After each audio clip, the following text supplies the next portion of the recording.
Proses induktif. Melalui pendekatan induktif ini, perencanaan dibuat untuk mengumpulkan data serta itu data dianalisis untuk melihat apakah ada pola yang muncul yang menunjukkan hubungan di antara keduanya.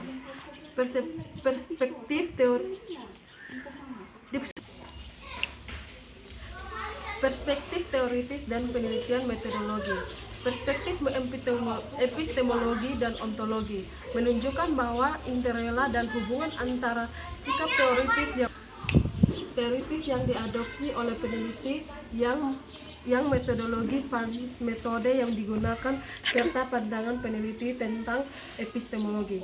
Ontologi adalah studi tentang keberadaan, yaitu sifat keberadaan. Dengan demikian, epistemologi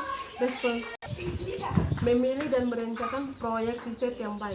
Memilih topik penelitian, yaitu kapan memilih topik penelitian, sumber topik penelitian, apa topik penelitian, persyaratan, mengakses, waktu tersedia, kemampuan dan pengalaman. Etika penelitian, menjelaskan kepada penjaga gerbang seperti sponsor proyek dan peserta. Tujuan penelitian, siapa yang akan melakukannya, siapa yang diminta untuk berpartisipasi. Eksperimental dan kuasi eksperimental desain penelitian.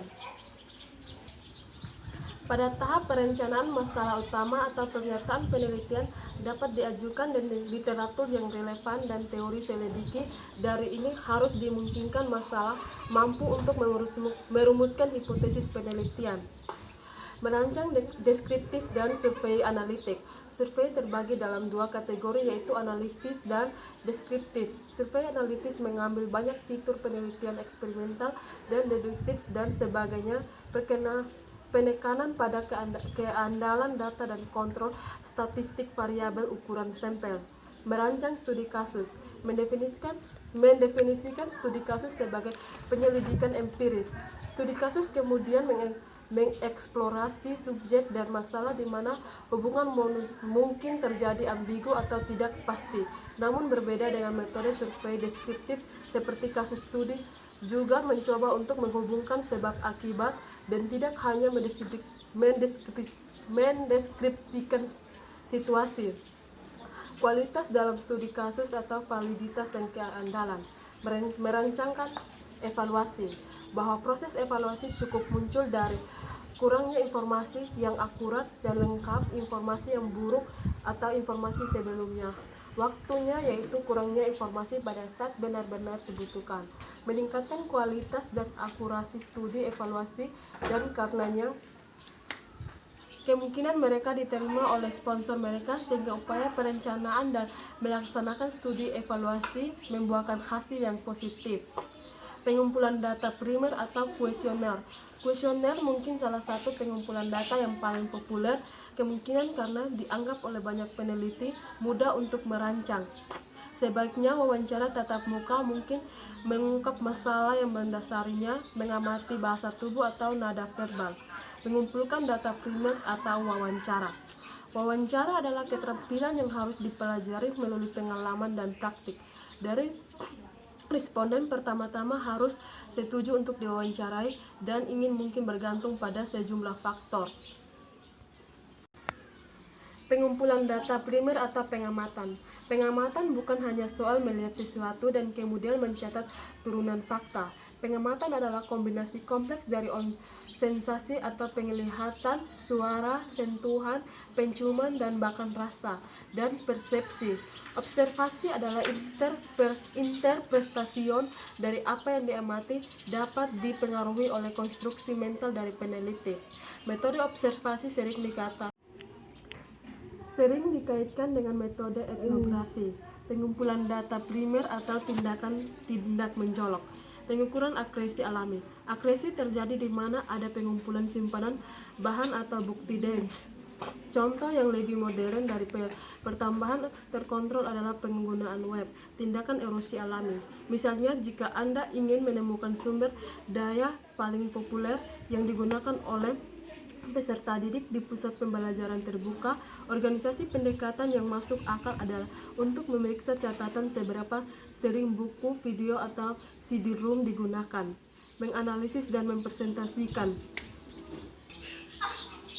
Proses pengkategorian data itu penting karena yang digunakan untuk analisis data akan tergantung pada jenis datanya sedang dikumpulkan. Oleh karena itu, langkah pertama adalah mengklasifikasikan data ada menjadi salah satu dari dua kategori: data nominal, data ordinal, data interval, data rasio. Mengumpulkan dan menganalisis data kualitatif. Jumlah karakteristik itu dilakukan melalui kontak yang intens dalam lapangan atau pengaturan kehidupan nyata.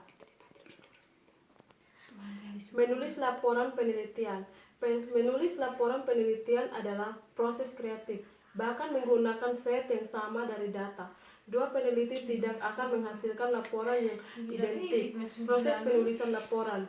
Laporan yang ditunjukkan pada perangkaian tujuan yang sama sekali berbeda.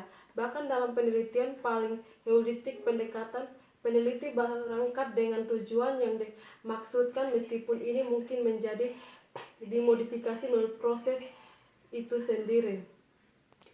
Riset tindakan dan perubahan. Apa itu riset aksi? Penelitian tindakan adalah istilah yang umum dan telah digunakan untuk menggambarkan mengingat berbagai kegiatan dan metode. Ada 3 fitur umum, yaitu subjek penelitian, penelitian dipandang sebagai agen perubahan, data dihasilkan dari pengalaman langsung peserta penelitian. Proses riset aksi. Untuk mendapatkan akses dan